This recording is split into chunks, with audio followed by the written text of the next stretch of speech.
लोकसभा चुनाव की तारीख जैसे जैसे करीब आती हुई चली जा रही है, वैसे ही ये रण और ज्यादा भीषण होता हुआ चला जा रहा है। लेकिन मौजूदा वक्त में अगर किसी एक सीट की सबसे ज्यादा देश भर में चर्चा हो रही है तो वो है हैदराबाद।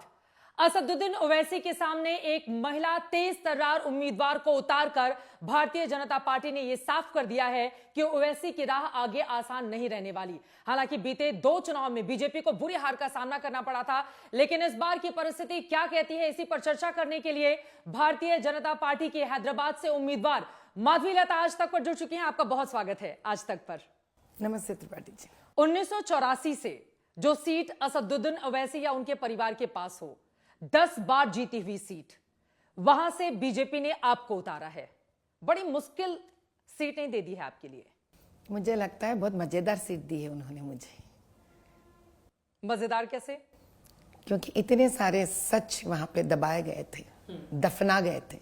उन सारे सच को बाहर निकालने का मुझे लगता है परमेश्वर ने मुझे कितना अच्छा मौका दिया है।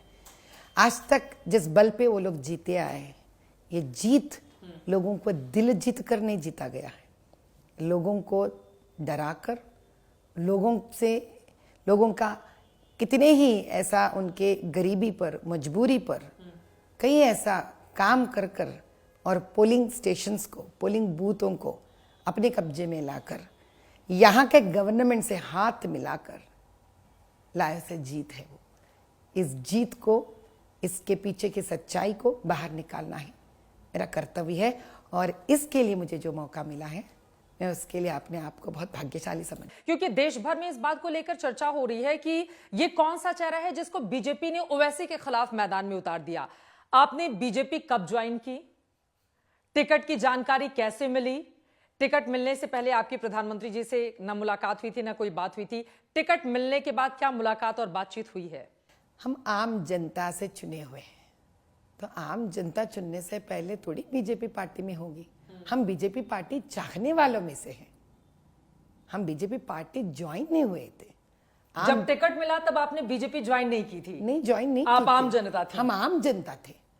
आम जनता थे, और आम जनता के तौर पर करीब 20 साल से हम सोशल वर्क कर रहे थे, समाज सेवा कर रहे थे। बीजेपी से कोई जुड़ाव रहा इसके पहले? नहीं, कोई जुड़ाव नहीं था, सिर्फ समाज सेवा आप किया समाज सेवा कर रही थी। देखिए, आपका जो गेटअप है वो पूरी तरह से एक सनातन धर्म को पालने वाली महिला के तौर पर बिल्कुल उसी तरह से आप रहती हैं, लेकिन मुस्लिम बहुल इलाकों में भी जाती हैं। महिलाओं के लिए आपने काफी ज्यादा कामकाज किया है वहां पर। जब आप इस तरह से वहां पहुंचती हैं, जो भरोसे की बात है या अपनापन की बात है, क्या वहां से आपको मिल पाएगा? क्योंकि असदुद्दीन ओवैसी के इलाके में आकर अपने झंडे को बुलंद कर पाना आपके लिए क्या बड़ी चुनौती नहीं बनेगा? मुस्लिम महिलाएं कैसे समझेंगी आपकी बात जो आप उनको समझाना चाह रही हैं? मेरे में और मुस्लिम महिला में एक कॉमन की बात है कि हम दोनों औरत कौम के हैं। और हर औरत अपने बच्चे को जब जन्म देती है, प्रकृति के तरह से एक ही प्रकार से देते हैं। जब हमारा बच्चा रोता है तो हम भी रोते हैं। मुसलमान माँ के बच्चा रोता है तो मुसलमान औरत भी रोती है। हम हर औरत जब हम माँ बनते हैं, हम यही चाहते हैं हमारे बच्चे एक ही तरह से बड़े हो, तरक्की करें। बस यही प्यार से, यही हमदर्दी से हम उन तक पहुँचते हैं जो वो भी समझते हैं, जो हम भी समझते हैं। और जब भी मैं उनके पास गई, इतने सालों में मैंने कभी खाली हाथ उनके घर नहीं गई थी। जितने भी पसमंदा मुस्लिम औरतों के घर गई थी, मैं 1 महीने का पूरा राशन मेरे साथ अपने पैसों के खर्च कर कर मैं लेके जाती थी उनको। लेकिन मुस्लिम औरतों को आप ये भी सिखाते हैं कि ज्यादा बच्चे पैदा नहीं करने हैं। ये बातें समझ में आती हैं उनको? नहीं, मैं कभी भी किसी मुस्लिम औरतों को ये नहीं कहा कि ज्यादा बच्चे पैदा मत करो। हाँ। मैंने एक ही बात कहा है, जितने भी बच्चे आप पैदा करो, लेकिन आप एक बात याद रखिए कि वो बच्चे को आप हक दिलाने के स्थिति पे है या नहीं। आप ये सोचिए एक माँ के तरह कि उन बच्चों को आप पढ़ाई दे सकते हैं, एक जिंदगी दे सकते हैं, एक ऐसा ओहदा दे सकते हैं जहाँ वो गर्व से करे कि हम 10 बच्चे हैं मेरे माँ के, और 10 के 10 हम डॉक्टर बने, लॉयर बने, चार्टर्ड अकाउंटेंट बने, या टीचर बने, प्रोफेसर बने, पुलिस ऑफिसर बने, आईएएस ऑफिसर बन सके। क्या आप इस मुकाम पे बच्चों को लेके जा सकते हैं? या आप 10 बच्चों को जन्म दे रहे, लेकिन उसमें से 8 बच्चे आज गली में, मोहल्ले में टायर पंचर करते बैठ रहे हैं। अब आपकी बातों से मुझे यह समझ में आ गया है कि प्रधानमंत्री जी ने आपको टिकट इसलिए दिया, पहला तो महिला एक बड़ा फैक्टर, दूसरा 3 तलाक, जो प्रधानमंत्री ने हटाया, जिसके बाद महिलाओं को यकीनन शक्ति मिले इससे, क्योंकि उसके पहले उनके साथ जिस तरह का सुलूक किया जाता था, इससे इनकार नहीं किया जा सकता। तो एक महिला जब इस तरह की बातें जाकर, खासतौर से हैदराबाद बहुल इलाके जहां पर मुस्लिमों की तादाद बहुत ज्यादा है, वहां पर ये बात बताएंगी तो उसका असर ज्यादा होगा। नहीं, इन्होंने हिंदू महिलाओं को भी नहीं छोड़ी है त्रिपाठी जी, आपको ये बात भी जानना पड़ेगा। यहाँ पे जो रजाकार के वक्त पर जिस प्रकार के जुल्म हुए थे, एक ऐसी घटना हुई थी तेलंगाना स्त्रियों के साथ कि ये लोग बतकम्मा, जो यहाँ का देवता हम मानते हैं और ये पूजा करते हैं, तो उनके बतकम्मा माने जियो, 100 साल जियो, बतकू अम्मा। तो इस पर फूलों से ये लोग 7 या 9 लेवल्स का एक बनाकर, गोबर से बनाते हैं, अलग अलग प्रकार से बनाकर फूलों से इसको सजाकर उसके चारों तरफ नाचते हैं स्त्रियां। रजाकारों के वक्त पर ऐसे 100 से ज्यादा गिनती के औरतों को नग्न कर कर, इनके ऊपर अत्याचार कर कर इनको मार डाला गया था। और इस बतकम्मा का मजाक उड़ाता है असदुद्दीन। जी कहने पर भी ना मेरा जीभ मुझे परमिशन नहीं दे रहा है। ये है एक इंसान, एक पुरुष। ये किसका मर्यादा किया ने आज तक? आपकी आंखें बतकम्मा फिरते हैं। अरे यार, आप कौन हो? आप एक प्रशासन में एक इलेक्टेड एमपी हो। आप इस प्रकार के जबान इस्तेमाल करते हो कि स्त्री के प्रति, वो भी वो स्त्रियां जिनको नग्न कर कर उनका हवस के साथ उनका बलात्कार करके उनको मार भी डाल दिए। मैं कहती हूं आज देश से उस दिन को ब्लैक डे डिक्लेयर करना चाहिए। हर औरत के इज्जत का सवाल है वो। It has to be declared as a black day in the history. और ऐसे लोगों के साथ कांग्रेस मिलता है, बीआरएस मिलता है। लेकिन बीआरएस ने अपना कैंडिडेट तो खड़ा कर दिया है हैदराबाद से। कांग्रेस ने आज तक खड़ा नहीं किया और ओपन ऊपर खुल्लम खुल्ला कहते कि हम एमआईएम के साथ है। आप किसी भी पार्टी के साथ रहो भाई, लेकिन किस प्रकार से पार्टी के व्यक्ति के साथ आप हो, जिनका सोच विचार कैसा है। आप रामायण के रामचंद्र जी के माता जी कौशल्या को आप दाग लगाते हो। ये पुरुष कहां पीछे हटा, बताइए आप। स्त्री को बार बार मर्यादा करता है। असल में इनको ना, मैं कहती हूं, इनको कोड ऑफ कॉन्डक्ट से निकाल देना चाहिए। इनका हक नहीं बनता लोगों के बीच में ठहरने के लिए। आप उन्हें यह कहना चाह रहे हैं कि ऐसा सारा इस्लाम है, क्योंकि ये तो ठेकेदार है मुसलमानों का। लेकिन इन सब के अलावा क्या असदुद्दीन अवैसी को लेकर पर्सनल अटैक भी आपकी ओर से नहीं किया जा रहा है? ये सवाल इसलिए क्योंकि अब उनकी बेटी की एंगेजमेंट में कितने पैसे खर्च हुए, कितने नहीं, उसका पूरा डेटा लेकर आप चल रही हैं और लोगों को बता रही हैं। क्या जरूरत है पर्सनल अटैक की?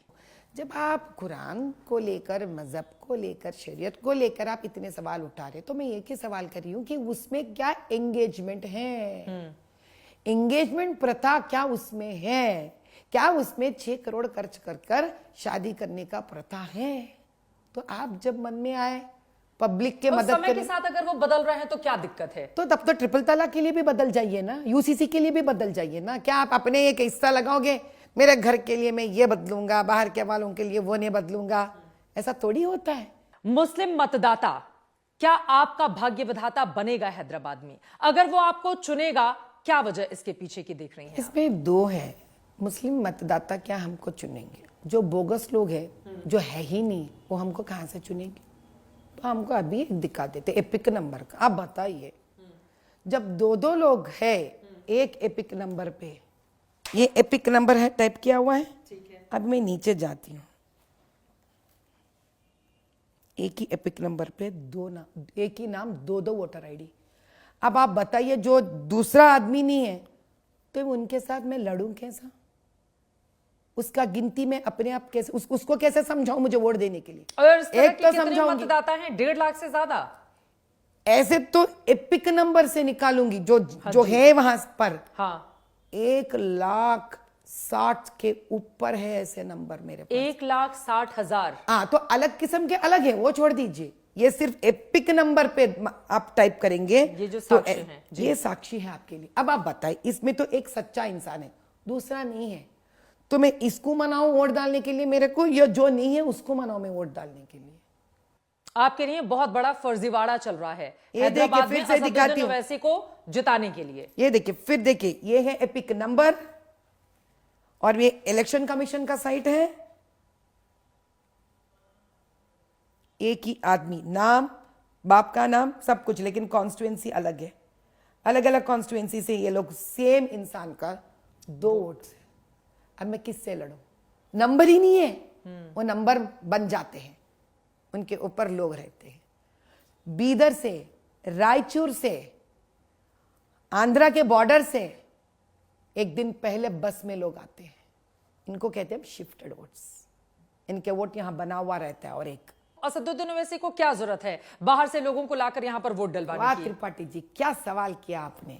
इसका मतलब है कहीं मुसलमान ऐसे ठेस पहुंचा उनका, शिया कम्युनिटी के लिए उन्होंने किया क्या है, पसमंदा उनके लिए किया क्या है, बोरा कम्युनिटी के लिए किया क्या है, अहमदियों को तो बाहर फेंकने के लिए सलाह मशवरा भी दे दी इन्होंने, आघानी कम्युनिटी के लिए किया क्या इन्होंने, जो कन्वर्टेड मुस्लिम से किया क्या उनके लिए, हिंदू से, जो ट्राइबल्स थे किया क्या उन्होंने उनके लिए। वो बार बार बाबरी मस्जिद का भी नाम लेते हैं। इवन राम मंदिर में जब प्राण प्रतिष्ठा भगवान श्री राम की जा रही थी, रामलला की, उस पर भी उन्होंने निशाना साधा कि देश के प्रधानमंत्री के तौर पर नहीं बल्कि पुजारी के तौर पर काम करने लगे हैं नरेंद्र मोदी। तो इसका भी मेरे पास जवाब है। आप उनका एक स्पीच देख लीजिए, मुगल मुगल मुगल कहते हैं, हम मुगल नहीं हैं, और मुगल कभी इस देश के नहीं थे, स्वयं उनका शब्द है ये। बिल्कुल। जब मुगल इस देश के नहीं थे तो आपको इतनी फिक्र क्यों हो रही है? बाबरी मस्जिद तो मुगलों ने बनाई है, तो फिक्र क्यों हो रही है आपको?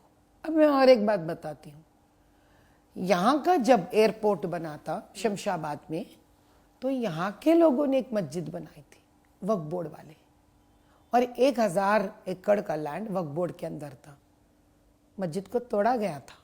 तो ओवैसी परिवार ने विरोध किया था उसका उस समय। बनाया कहाँ उन्होंने? तो आज तक थोड़ी बोल रहे, तो बार बार इसके साथ साथ बोलो ना,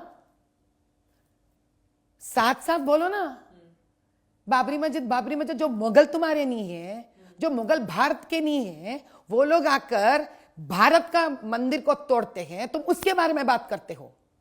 जो खुद के इलाके में खुद अपने ही मुसलमान बनाए सो मस्जिद को तोड़ते हैं, तो आज तक क्यों चिल्ला रहे? नहीं चिल्ला रहे तुम भाइयां दोनों उसके लिए? क्यों नहीं बता रहे हैं उसके बारे में? क्योंकि ये लैंड जो हड़पा है, पता नहीं राजशेखर साहब का इनका क्या था दोस्ती, कहीं लेडी सिंघम कहा जा रहा है यहाँ पर, तो उधर विपक्षी वाले आपको गुंडा कहकर भी संबोधित करते हैं, आप जैसे बातचीत करती हैं। दोनों ही पक्षों की अलग अलग बातें हैं, लेकिन आपकी जिंदगी अगर शुरू से लेकर अब तक देखी जाए, चाहे आपके शादी को लेकर बहुत ज्यादा चर्चा, जो बयान आपकी ओर से दिया गया था कि कैसे अखबार में पढ़ने के बाद फिर आपने पसंद किया और दोनों लोगों ने शादी की, या फिर आक्रामक तरीके से बेटियों और महिलाओं को लेकर आपकी ये जो बातचीत हुई, इससे तो पुरुष डर जाएगा कि ये हमारी बेटियों को भड़काने का काम न करें। हम किसी को भड़का कर ये तो नहीं कहे ना कि आप घर छोड़कर चले जाओ, मम्मा पापा का बात मत सुनो, सनातन धर्म को आप फॉलो मत करो।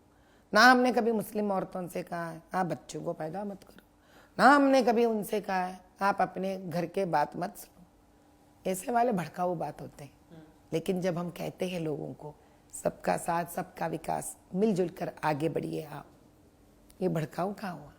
अगर हम कहते हैं लड़कियों से चलिए पढ़िए, बाहर आइए, नौकरियां करिए, अपने पैरों पे खड़े हो जाइए, अगर ये भड़काऊ भाषण है तो हाँ भाई हम भड़काऊ भाषण दे रहे हैं।